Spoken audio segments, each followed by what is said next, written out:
जोहार दोस्तों, स्वागत है आपका झारखंड न्यूज नेटवर्क में। आइए देखते हैं आज की तमाम बड़ी खबरों को।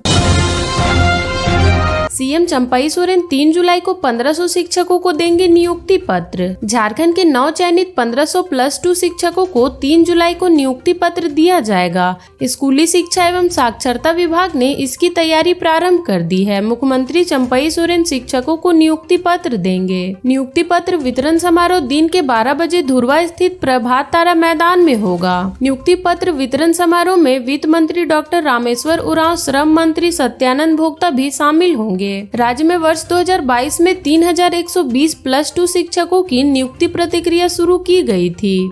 इसमें से प्रथम चरण में लगभग 1000 शिक्षकों को इस वर्ष मार्च में नियुक्ति पत्र दिया गया था। झारखंड के 9 चयनित शिक्षकों के प्रमाण पत्रों की जांच की प्रक्रिया पूरी हो गई है। गणित, इतिहास, हिंदी, अर्थशास्त्र, संस्कृत, अंग्रेजी व वाणिज्य विषयों के शिक्षकों को नियुक्ति पत्र दिया जाएगा।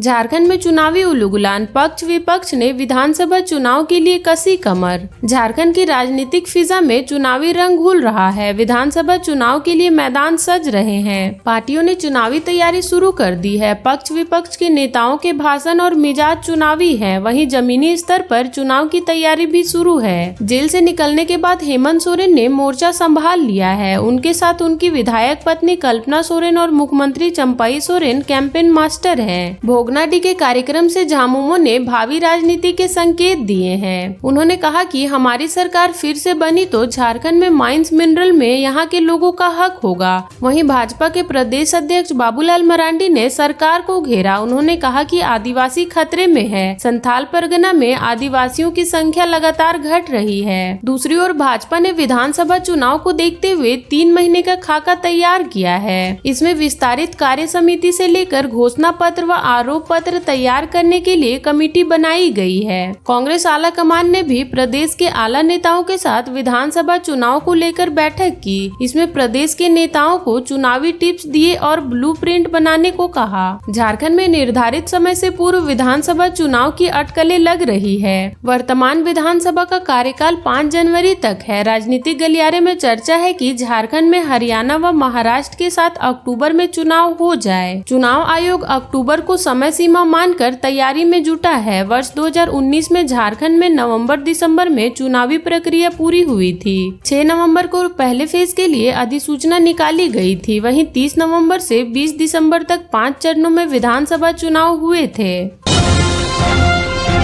2 दिन में पलामू का तापमान 13 डिग्री घटा। बंगाल की खाड़ी में बने 2 प्रेशर से झारखंड में होगी भारी बारिश। झारखंड के पलामू जिले में 2 दिन की बारिश से तापमान में 13 डिग्री की गिरावट आई है। पलामू का तापमान 41 डिग्री से घटकर 28 डिग्री आ गया है। बंगाल की खाड़ी में बने प्रेशर की वजह से झारखंड में भारी बारिश का अलर्ट जारी किया गया है। भारत मौसम विज्ञान केंद्र के रांची स्थित मौसम केंद्र ने कहा कि पूरे झारखंड में मानसून की बारिश हो रही है। अरब सागर में बने लो प्रेशर के कारण पलामू प्रमंडल और बंगाल की खाड़ी में बने लो प्रेशर के कारण संथाल परगना और कोल्हान में बारिश हो रही है। रविवार को झारखंड में सबसे ज्यादा बारिश गिरिडीह जिले के बगोदर में हुई। यहाँ 110 मिमी बारिश हुई। बोकारो थर्मल में 95 मिलीमीटर, बोकारो में 92 मिलीमीटर के आसपास बारिश हुई। राजधानी रांची में करीब 3 मिलीमीटर वर्षा हुई। वहीं पलामू प्रमंडल में 30 मिलीमीटर बारिश हुई। पलामू जिले के मेदिनीनगर का अधिकतम तापमान 41 डिग्री सेल्सियस से घटकर रविवार को 28 डिग्री सेल्सियस हो गया। मानसून आने के पहले भीषण लू झेलने वाले पलामू के लोगों को गर्मी से राहत मिली है। मौसम केंद्र का पूर्वानुमान है कि अरब सागर और बंगाल की खाड़ी में बने निम्न दबाव का असर झारखंड में 1-2 दिन और रहेगा। इसके बाद बारिश में थोड़ी कमी आएगी। मौसम केंद्र ने 1 और 2 जुलाई को संथाल परगना और राजधानी रांची व उसके आसपास के इलाके में कहीं कहीं भारी बारिश को लेकर चेतावनी जारी की है। मौसम विभाग ने कहा है कि 3 जुलाई को मौसम में बदलाव का असर मुख्य रूप से संथाल परगना में ही रहेगा। इसको लेकर मौसम केंद्र ने येलो अलर्ट भी जारी किया है। मौसम केंद्र के अनुसार राजधानी रांची और उसके आसपास के इलाकों में 6 जुलाई तक रुक रुक कर बारिश हो सकती है। झारखंड में विश्व हिंदू परिषद के नगर मंडल अध्यक्ष कर्ण कुमार चंद्रवंशी पर जानलेवा हमला। झारखंड में विश्व हिंदू परिषद के एक नगर मंडल अध्यक्ष पर जानलेवा हमला हुआ है। उसमें उनके बड़े भाई भी घायल हुए हैं। घटना गढ़वा जिले की है। रविवार की रात गढ़वा विश्व परिषद के नगर मंडल अध्यक्ष कर्ण कुमार चंद्रवंशी एवं उनके भाई नितेश कुमार चंद्रवंशी के साथ एक समुदाय के लोगों ने मारपीट की। इसमें दोनों भाई घायल हो गए। विश्व हिंदू परिषद के नगर मंडल अध्यक्ष कर्ण कुमार चंद्रवंशी गंभीर रूप से घायल हो गए हैं। उन्हें अस्पताल में भर्ती कराया गया है। कर्ण कुमार चंद्रवंशी ने बताया कि रविवार की रात गढ़वा में दूसरे समुदाय के लोगों ने जुलूस निकाला था। जुलूस में हथियार से लैस दूसरे समुदाय के लोगों ने एक गौवंशी सांड को चाकू एवं तलवार से बुरी तरह से जख्मी कर दिया। एक शीशे का टुकड़ा उसके शरीर के आर पार कर दिया। गंभीर रूप से घायल अवस्था में सांड जोर जोर से चिल्ला रहा था।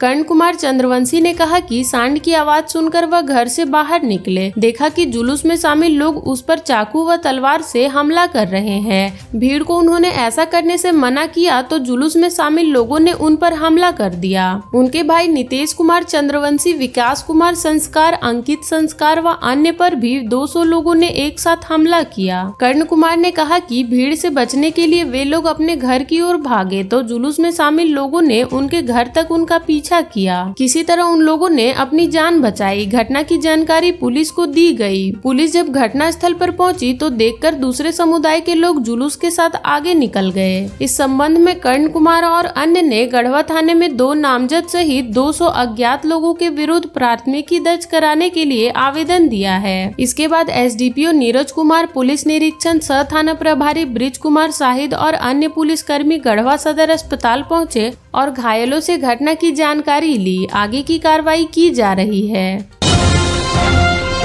पीजीटी समेत अन्य परीक्षाओं की हो सीबीआई जांच। नेता प्रतिपक्ष अमर बावरी ने चंपई सोरेन सरकार पर साधा निशाना। नेता प्रतिपक्ष अमर कुमार बावरी ने बीजेपी प्रदेश कार्यालय में सोमवार को प्रेस वार्ता कर राज्य सरकार पर निशाना साधा। उन्होंने राज्य सरकार के संरक्षण में युवाओं की नौकरी बेचे जाने का आरोप लगाया। उन्होंने पीजीटी परीक्षा समेत अन्य परीक्षाओं की सीबीआई से जाँच कराने की मांग की। उन्होंने कहा कि सरकार युवाओं को नौकरियां दे नहीं रही, नौकरियां बेच रही है। परीक्षाओं में हुई धांधली की सीबीआई से जांच कराई जाए। इसके लिए वे केंद्रीय मंत्री से पत्राचार भी करेंगे। झारखंड के युवा खुद को ठगा महसूस कर रहा है। नेता प्रतिपक्ष अमर कुमार बावरी ने कहा कि युवाओं को अपने सपने दिखाकर राज्य की जनता से झूठ बोलकर सत्ता में आई झामुमो, कांग्रेस और राजद की सरकार के खिलाफ अब युवा आक्रोशित है, क्योंकि गठबंधन सरकार ने अब तक जो भी परीक्षाएं ली हैं, उन सभी परीक्षाओं में गड़बड़ी सामने आई है। ऐसे में राज्य सरकार को चाहिए कि वो युवाओं के हित में इन सभी परीक्षाओं में हुई गड़बड़ी की जांच सीबीआई से कराने की अनुशंसा करें।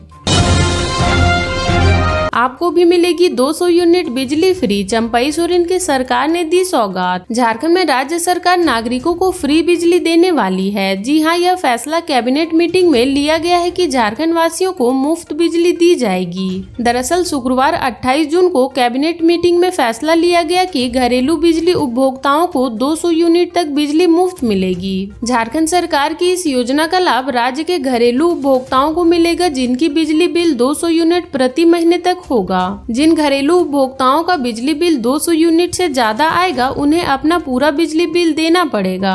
मान ले कि अगर किसी उपभोक्ता का बिजली बिल 220 यूनिट आता है तो उस उपभोक्ता को पूरे 220 यूनिट का भुगतान करना पड़ेगा। इस योजना का लाभ कमर्शियल बिजली उपभोक्ताओं को नहीं मिलेगा। अभी घरेलू उपभोक्ताओं को 125 यूनिट तक बिजली फ्री मिलती है।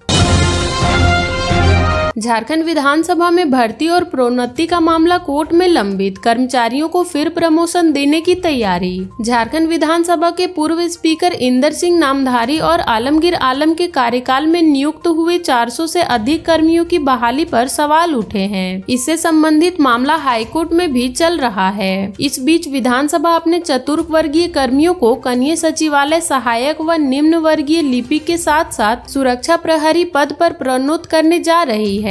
प्रोन्नति के लिए 14 जुलाई को समिति प्रतियोगिता परीक्षा केराली स्कूल में दिन के 11 से 2 बजे तक होगी। परीक्षा में चतुर्थ वर्गीय कर्मचारी हिस्सा ले सकते हैं। परीक्षा पास होने पर वे कनीय सचिवालय सहायक के निम्न वर्गीय लिपिक के पद पर प्रोन्नत होंगे। सुरक्षा प्रहरी के लिए शारीरिक टेस्ट भी होगा।